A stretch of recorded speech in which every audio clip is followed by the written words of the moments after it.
Time now for your forecast first. WRBL News 3 First Alert Weather. Well, we've got a little bit more cloud cover as we look out at Phoenix City Amphitheater, but now we're seeing some sunshine. Here's a look at satellite and radar. We still have high pressure that is influencing our forecast. And because we had that batch of clouds this morning, our temperatures have been holding pretty steady in the middle to upper 50s, but we will still get into the middle to upper 60s to possibly even low 70s this afternoon. A little bit warmer over the next couple of days. Your 7-day in 15 minutes. You're watching WRBL News 3 on your side. Straight ahead, the aftermath of the rape and murder of a 5-year-old girl, a crime that rocked the Bi-City area. Next, President Biden getting an up-close and personal look today at the devastation in Kentucky from a tornado outbreak that left a trail of death and destruction across 6 states.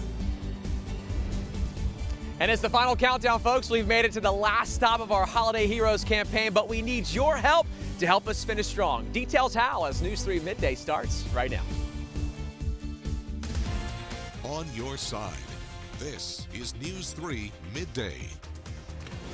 Good afternoon, everyone, and thank you for trusting News 3. I'm Teresa Whitaker. We begin with breaking news out of Minnesota. Former police officer Derek Chauvin has pleaded guilty to federal charges related to the murder of George Floyd. Chauvin has already been convicted in state court and sentenced to 22.5 years in prison, but he is facing a life sentence on the federal charges. Chauvin's plea means he will not face a federal trial in January, though he could end up spending more time behind bars. Because of concerns for his safety, Chauvin is currently being held in the state's highest security prison at Oak Park Heights. At this point, Chauvin still appealing his state conviction.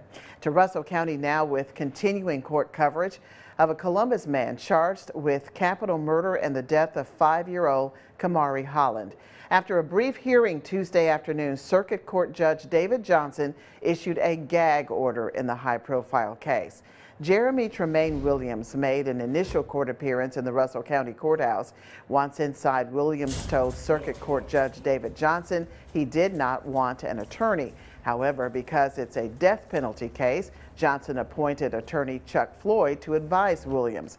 Authorities say Williams knew Holland's mother but did not describe the nature of the relationship.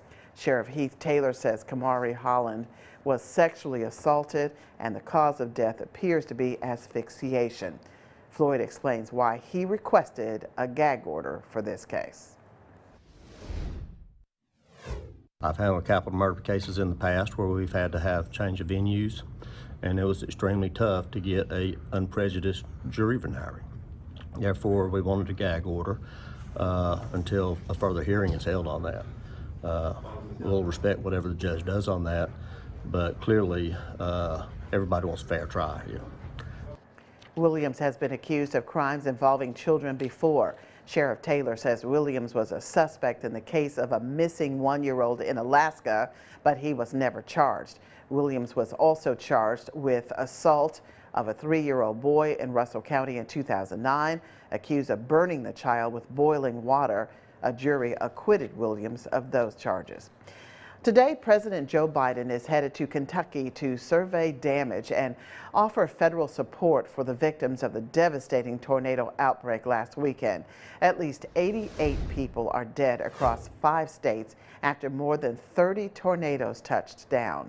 President Biden has already approved an emergency declaration and a major disaster declaration, allowing the federal government to send in search and rescue teams and providing federal dollars for local government responses.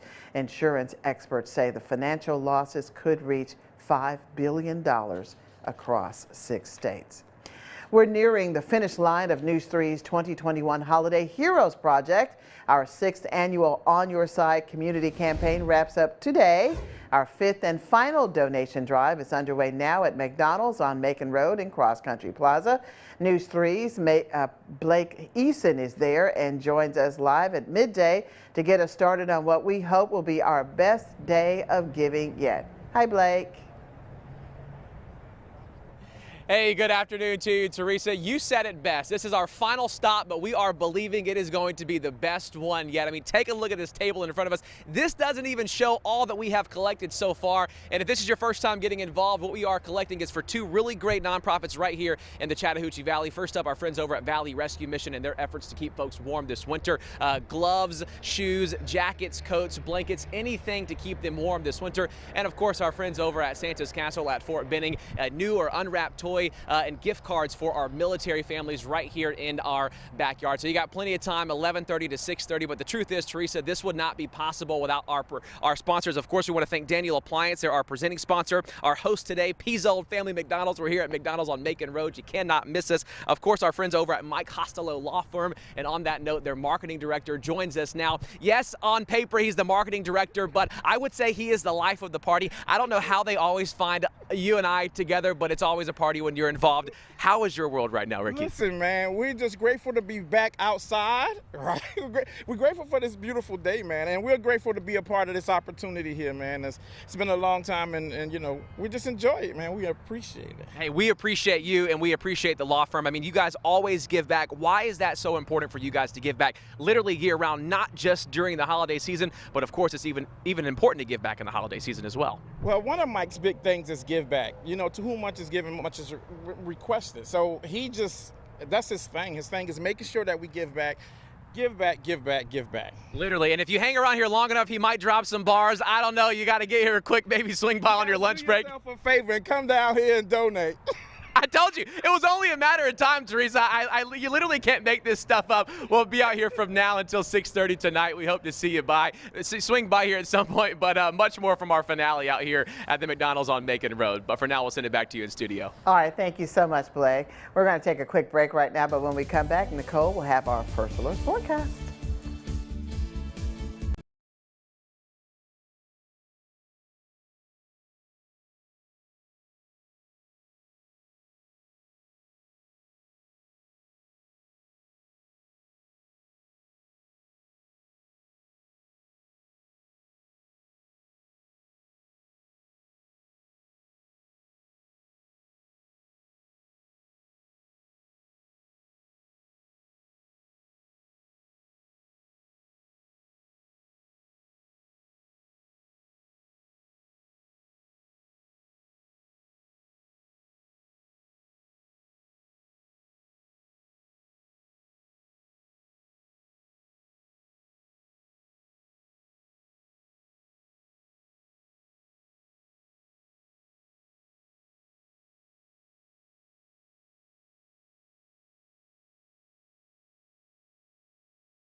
on your side.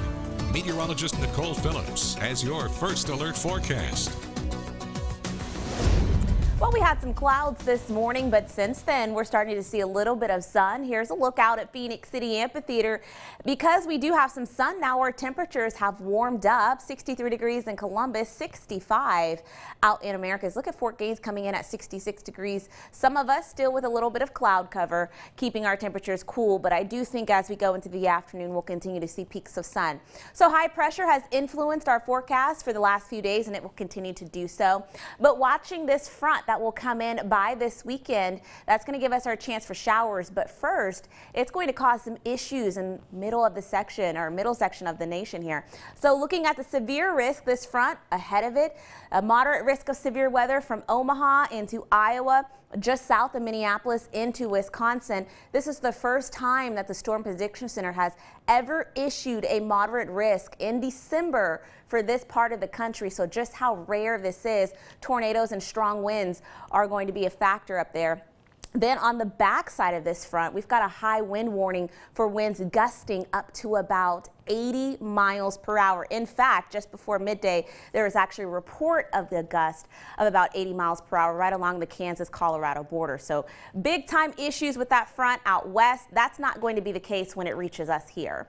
67 degrees by 3 p.m., 71 in Eufaula, 68 degrees out in Americas today. So I do think, again, we'll start to see a little bit of sun. So here comes the front there. This is Thursday morning, still off to the west. Here at home on Thursday, we'll have a mixture of clouds as the high pressure still kind of holds on but weakens a little bit more. Front starts to stall out by Friday. So what that means for us is that we'll see a mixture of sun and clouds. It'll be a little bit warmer, and it will also be a little bit more muggy, and we could see a few showers late Friday into early Saturday, but the best chance will come right along that front on Saturday and into Sunday. 75 degrees on Saturday, 65 on Sunday, and then behind that front, here we go, we're down into the 50s, 57 degrees on Monday, 59 degrees on Tuesday. That's not too far off from where we should be for this time of the year. Teresa? All right, thank you so much, Nicole. We are always glad to have you with us here at Midday on WRVL News 3. Stay with us because there's more news ahead in about 3 minutes. Hurt by a big truck? 1-800-CALL-KEN. One call, that's all.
on your side.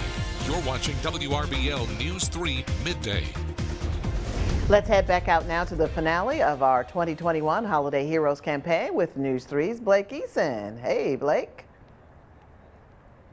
Hey, good afternoon to you, Teresa. That's right. It's the final countdown. Yeah, I'll spare you. I'm not going to sing, but I will tell you all the details. We're collecting for two really great nonprofits here of Santa's Castle at Fort Benning, new and unwrapped toys and gift cards for our military families, and of course our friends over at Valley Rescue Mission, a coat, a jacket, socks, shoes, anything to keep folks warm this winter. And of course our friends from both of those organizations are joining us now. We got Amy and Greg here with us. Amy, I think we'll start with you. Santa's Castle, I mean, tell us a little bit more about the weight that's lifted off of our military families' shoulders when they get a chance to accept the generosity of folks in our community. Yeah, absolutely. It just puts a relief in a lot of the families.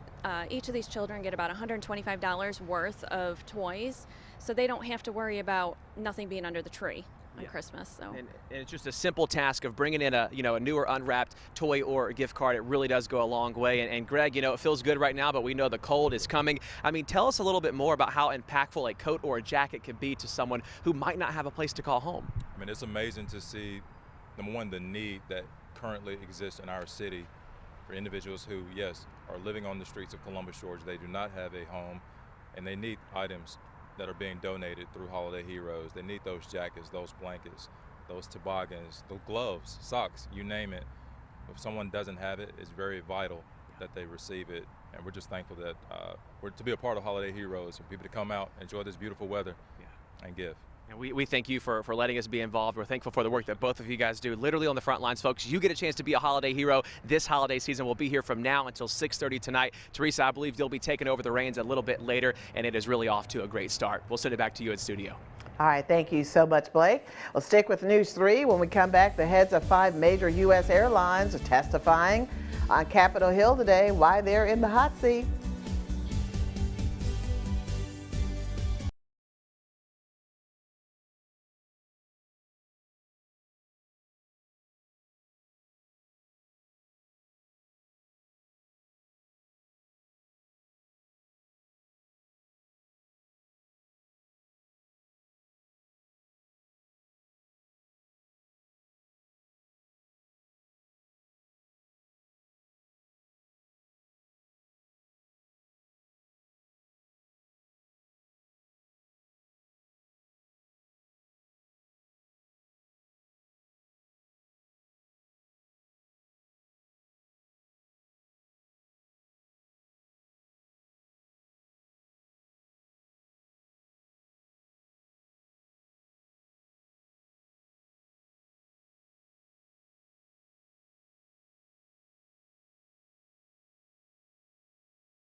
On your side, you're watching WRBL News 3 Midday. We're keeping our eye on some consumer news for you. Top brass of the nation's major airlines head to Capitol Hill today. The heads of American, United, Southwest, and Delta will testify before a Senate committee about recent flight cancellations and staffing problems. All of this despite a more than $50 billion bailout during the pandemic. American Airlines plans to hire 18,000 workers next year, while Southwest will add more than 8,000 employees. Kroger is ending some benefits for unvaccinated workers. Beginning January 1st, those employees will not receive 2 weeks of paid emergency leave if they become infected with COVID-19. The company did not say what percentage of its more than 450,000 employees are unvaccinated. Kroger will also charge some unvaccinated staff a monthly $50 surcharge fee to be enrolled in its health care plan. Parents who depend on the Child Tax Credit program could potentially get their last check today. The future of the benefit remains in limbo as Congress debates the Build Back Better Act, which would include a one-year extension of the monthly payments. The IRS has advised that lawmakers pass the legislation by December 28th in order for the payments to continue in January. That is a look at today's consumer news. Nicole will have a final check of your forecast after the break.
On your side, you're watching WRBL News 3 Midday. Welcome back to News 3 Midday. I'm Blake Eason, live here at our final stop of our 6th annual Holiday Heroes campaign. As you can tell, it is on and popping. Juanita just swung by to drop off some donations as well for our friends at Santa's Castle at Fort Benning and our friends at Valley Rescue Mission. We'll be out here until 6:30 tonight. Christmas is 10 days away, and Santa is checking that list twice. Back to you, Teresa. All right, thank you so much, Blake. We will be out there this afternoon all the way up until 6:30 Eastern tonight. Nicole joining us now with a final look at our forecast. Well, we've got temperatures in the 60s today, and you saw a little bit of sun there out where Blake was at. So we'll have that period of sun and clouds. 72 on Thursday, 76 on Friday. Cold front comes in this weekend with chance of showers. We're in the 50s by early next week. Thank you so much, Nicole. And thank you for watching News 3 Midday. We'll see you right back here at 5/4 Central for News 3 First Edition. Until then, have a safe and pleasant afternoon, everyone.